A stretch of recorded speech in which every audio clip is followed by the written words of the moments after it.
Hello everybody and welcome back to World of Warships Legends. My name is Spartan Elite 43 and tonight we are back in the Kansas.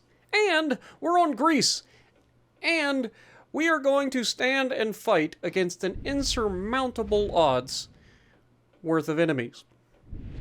How will we do? Only time will tell. But if you guys are interested and you like what I'm doing, punch that like button. And subscribe if you haven't already, guys. Over half of you guys aren't subscribed to the channel, so what are you waiting for? Join the Spartan Army/Navy today! Be a part of something great on our path to 60,000 subscribers, guys. I know, it's crazy. Who'd have thunk it, right? But no, we're gonna get out here. We're gonna have a good time. We're in the Kansas. What could possibly go wrong? Well, Spartan, you just said you were gonna go up against insurmountable odds. What do you mean, what could go wrong? Everything can go wrong. You're not wrong. Spartan, you are contradicting yourself something fierce right now, and I'm confused. Please elaborate. I will. We're going to spawn in. We're going to go to the right, because that's where I spawned, right? That's how this works. You spawn in, you hold your side, or you at least try. That's what we're going to do. Now, right off the bat, we've got a Colorado. We're going to go ahead and line that shot up, and there's a carrier player. I forgot about that. Yeah, there's going to be a carrier. Shocker. But we're going to drop the bomb right through the roof of that Colorado. Dude just took a third of his health and damage. He's having fun. The carrier, on the other hand, is going straight for my destroyer. That is the mark of a good carrier player, right? When you have a carrier that immediately attacks the destroyer, like, you know that you've got a good carrier player. But Mogami, on the other hand, does not get the memo that, you know, sailing broadside and just going quarter speed, probably a bad idea. Down he goes. Who could have seen that coming? I love Japanese cruisers when they play like that. I really do. That is my favorite kind of Japanese cruiser player. Is the one that just like sits there broadside and just begs for it. Now Colorado, to his credit, is not happy with me. And he's like, you know what? I'm going to hit you back. And he does. Unfortunately, he doesn't hit me nearly as hard as I hit him, and now he's angled away from me, so we're going to go ahead and lead the shells a little bit high, anticipating him continuing to turn, and we're going to try to get behind the island. Our destroyer has taken significant damage, probably from the carrier, and we only get 2 hits here on the Colorado, unfortunately. Probably didn't lead him enough. And that's when there's an Atlanta spotted, and I'm like, don't mind if I do. You know, normally when I'm in a battleship and I'm shooting at an Atlanta, one of 2 things is going to happen. Either the Atlanta is going to spontaneously explode, or 2, it's going to overpin it, right? Like, that's just par for the course. Now here, I see the Veneto and I'm like, well, I'll get a couple of hits on him before he gets behind the island maybe, but he does speed up, unfortunately, and he's going to get out of the way of those. And that's when the carrier decides that I'm a threat. I don't know why he would think that. I only got 62,000 damage in the first 2 minutes of the match. I don't know why he'd think I'm a threat. Clearly, I'm not the problem. But don't forget, I tend to run in my first slot on all of my American battleships because I don't have to run aiming systems because we use, you know, the artillery plotting room. I get to run the AA mod. So carrier players find out pretty quickly that attacking an American battleship with me at the helm probably not going to be the most beneficial thing you've ever done. If you watched the stream yesterday when I played the ranked battles, also there's the overpins we were talking about. When I played the ranked battles, we finished the ranked battles and went into the Florida. I shot down 42 aircraft with a Florida. And they were not Tier 5 aircraft. They were Saipan's aircraft. Shot down 42 aircraft from a Saipan in a Florida. Now, unfortunately, that meant that I didn't do anything else in the match because I died because, obviously, I'm trying to kill aircraft and dodge getting annihilated by a Saipan. And, of course, that leaves me open to getting killed by everybody else. But by God, I shot down 42 aircraft with a freaking Florida. So yeah, needless to say, my aircraft capability, or my ability to take out aircraft with an American battleship is second to none, really. They're always going to be just annihilating aircraft. But we take the shot at the Z-35. Unfortunately, did not pull it off. But he's going to get away for the time being. But at least he runs away from us, which is preferable for me. Now look at the amount of ships that are in my AO. Alright, we got every battleship in the lobby over here. We have their cruiser over here. We have their destroyer over here. Their whole team is here. And the carrier's coming after me, right? So we're in trouble. I take the shot at the Atlanta, and there's our second destruct of the game. Let's go. Like I said, either they spontaneously combust, or they overpin. There's no in between with an Atlanta, unfortunately, or fortunately, depending on which side of the fight you're on. But Colorado's puts himself in a pretty decent position here. I have to respect him and the Kansas, because both of them have the same guns, right? They both have 45 caliber, 16-inch American armor piercing shooting at my broadside. So I have to respect it. But he goes dark, and at this point you can see I am begging for help. My teammates, they're not really putting themselves in a position to help me here. So it's just me versus the world. And that's when the Veneto does the unthinkable and gives me a broadside. You can't do that, Sunshine. Look at that accuracy. Wait for it. Pow! We are just dishing out paddlings left, right, and center in this match. You can see how quickly things can get out of hand when it comes to the Kansas. And that is the overwhelming firepower advantage that you get with a Kansas. That is why I love this ship so much. Because if you disrespect the ship for an instant, it will make you pay. Right? Like, it will make you pay. There's no in between. There's no thinking about it. If you disrespect a Kansas, it will immediately ruin your entire existence. Speaking of which, I'm not spotted right now because concealment's a thing. I don't really want to get spotted, but I want to get a shot at this Kansas. We're going to take a shot at a superstructure. We're keeping ourselves with an island between us and the majority of the firepower against us. Look at that shot right through the superstructure, man. 7 rounds on target. That is why I love this ship. Just sending all the rounds down range. It doesn't matter what you think you can do. This thing is going to hurt you. It just is. Unless, of course, something else happens in a little bit. Don't worry. We'll go over it.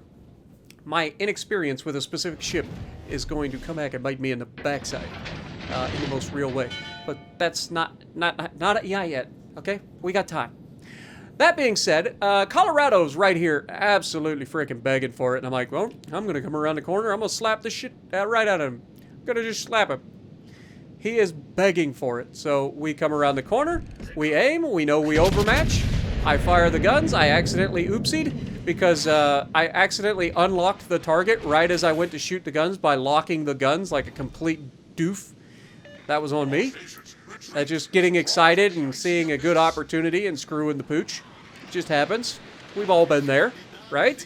Can't blame the game for that one. That was me. That was me just, you know, squeezing the controller a little too hard and locking my guns and unlocking the target. Just a big dum-dum moment. But that being said, we still have the same shot available, and this guy is still begging for it, so we're going to make sure he doesn't get away with it a second time as we hit him for 30K right through the bow. That is devastating. That was 11 out of 12 rounds on target. I just want to point that out. 11 out of 12 rounds straight through the bow of that Colorado. At this point, he is crying. I'm sorry. The man is crying. There's no other way. He's just straight up crying. I would be. You're like, what am I supposed to do? There's nothing you can do. It's like going up against a Yamato that knows what they're doing and gets the perfect RNG roll. Like, you know that you're about to get slapped straight through the bow, and there's absolutely nothing you can do about it. Now here, I knew I was going to be able to kill him, so I go ahead, I only shoot the one gun because I am anticipating the fight with the Anhalt. Now this is the part where I am not happy about what happens, okay? Pay attention. I know that the Anhalt, much like most Germans, have a funky armor scheme, right? But I also know that he's a pretty high out of the water ship. I should be able to pin the upper side plating relatively well and get some good chunks, and we do get some chunks here. And that's going to give me a little bit more, what's the word I'm looking for? It's going to give me a little bit too much confidence. That's the word I was looking for. Confidence when I go into a fight with this guy. Because he's actually going to play the ship pretty well. He's going to stay angled. He's not going to over-angle like a lot of people do. And that's going to give me the opportunity to try to shoot. Now, I don't play against a lot of Anhalts, right? So here, I know he's definitely not angled enough for me to get damage, so we go ahead and go for that superstructure. And you can see, much like most ships, American and Germans, you just slap that superstructure, no problem. Kansas does it better than anybody, right? But he is going to bait me pretty hard here, and I'm going to take the bait. I know he has torpedoes, so it's not like he's doing anything crazy here.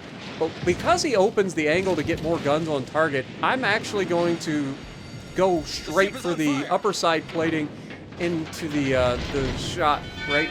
Like, I'm pretty confident I can go through this. I fire high, and every one of the shells goes straight down into the belt. And that's where we find out that the Anhalt, apparently, has a extended belt that goes all the way up to the bow. Because if he didn't, I would have definitely pinned that, and he would have taken a ridiculous amount of damage there.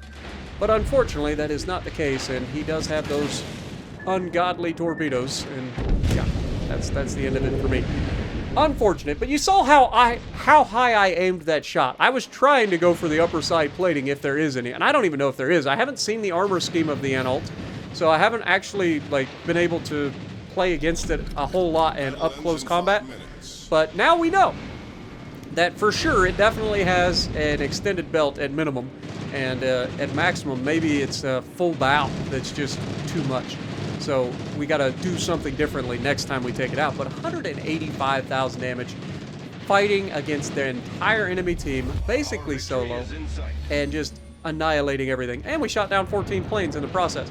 Killed 3 people, 2 dev strikes. I mean, what more can you ask for? Now this fight is going down to the wire, and I'm not gonna lie, the fact that our cruiser can't seem to hit this guy is kind of triggering. This is pure and simple auto aim just failing miserably, and our guy not able to adjust in time. You can see by the time he adjusts his aim, he's already missed the next shots. If you're unable to hit a battleship, you probably need to go back to gunnery school.